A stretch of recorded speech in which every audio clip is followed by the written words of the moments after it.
നമ്മുടെ സംസ്ഥാന ഭരണം, കേരള ഭരണം പ്രതിപക്ഷത്താൽ തകരില്ല എന്നുള്ളത് ഉറപ്പിച്ചു. അത് നമ്മളായിട്ട് തന്നെ തകർക്കുമെന്ന കാര്യത്തിൽ ഒരു സംശയം വേണ്ട. ഇന്ന് ഒരു ക്യാൻസർ രോഗിയുടെ ഒരു ആവശ്യാർത്ഥം ഞാൻ സെക്രട്ടേറിയറ്റ് പരിസരത്ത് MLA ഹോസ്റ്റലിൻ്റെ ഭാഗത്തെത്തിയിരുന്നു.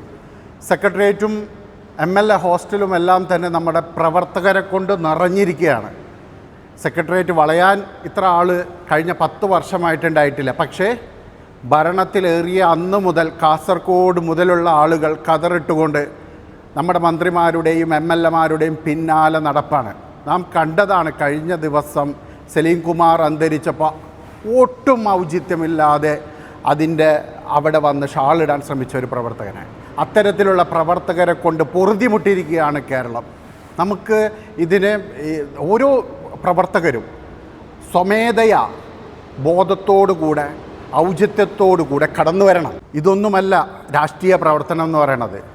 നമുക്ക് ഭരണം കിട്ടിയിരിക്കുന്ന സാഹചര്യത്തിൽ ജനങ്ങളെ സേവിക്കാൻ നമ്മുടെ MLAമാരെയും മന്ത്രിമാരെയും ഭരണകൂടത്തെയും അതിനനുസൃതമായി ചലിപ്പിക്കാൻ ഓരോ പ്രവർത്തകരും മുന്നോട്ട് വരണം.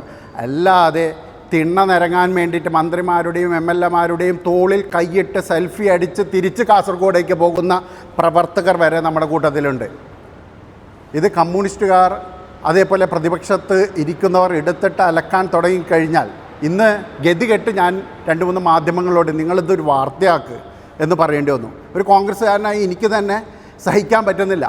ഞാനിവിടെ വന്നത് ഒരു ക്യാൻസർ പേഷ്യൻറ്റിൻ്റെ ഒരു പ്രശ്നം അദ്ദേഹത്തെ RCCയിൽ കാണിക്കുന്നതിന് വേണ്ടിയിട്ടാണ്. കഴിഞ്ഞ 10 വർഷം നമ്മളെ ഓപ്പോസിറ്റുണ്ടായിരുന്ന ആളുകൾ MLA ഹോസ്റ്റലുകളിൽ നമ്മുടെ പ്രവർത്തകരെ, ഈ കേരളത്തിൽ വരുന്ന അവശരായ അതേപോലെ സാമ്പത്തിക ശേഷിയില്ലാത്ത ആളുകളെ അവരുടെ MLA ഹോസ്റ്റലുകളിലും മന്ദിരങ്ങളിൽ വരെ താമസിപ്പിച്ചിട്ടുണ്ട് കെ രാജനെ പോലുള്ളവർ. ഇന്ന് നമ്മുടെ MLA ഹോസ്റ്റലുകളിലും അതിൻ്റെ പരിസരത്തേക്കും അടുക്കാൻ പോലും കഴിയില്ല. എന്താ കാരണം? കേരളത്തിലുള്ള മുഴുവൻ പ്രവർത്തകരും കതറും കളസുമിട്ട് ഇറങ്ങിയിരിക്കുകയാണ് ട്രിവാൻഡ്രത്തേക്ക്. ഇത് നിങ്ങൾ മനസ്സിലാക്കുക. നമ്മളെ തിരുത്തിയില്ലെങ്കിൽ, പ്രതിപക്ഷം നമ്മളെ തിരുത്താൻ വന്നാൽ, ആ കടന്നൽക്കൂട്ടം നമ്മളെ ആക്രമിക്കാൻ വന്നാൽ പിടിച്ചു നിൽക്കാൻ നമുക്ക് കഴിയില്ല. അതൊരു യാഥാർത്ഥ്യമാണ്.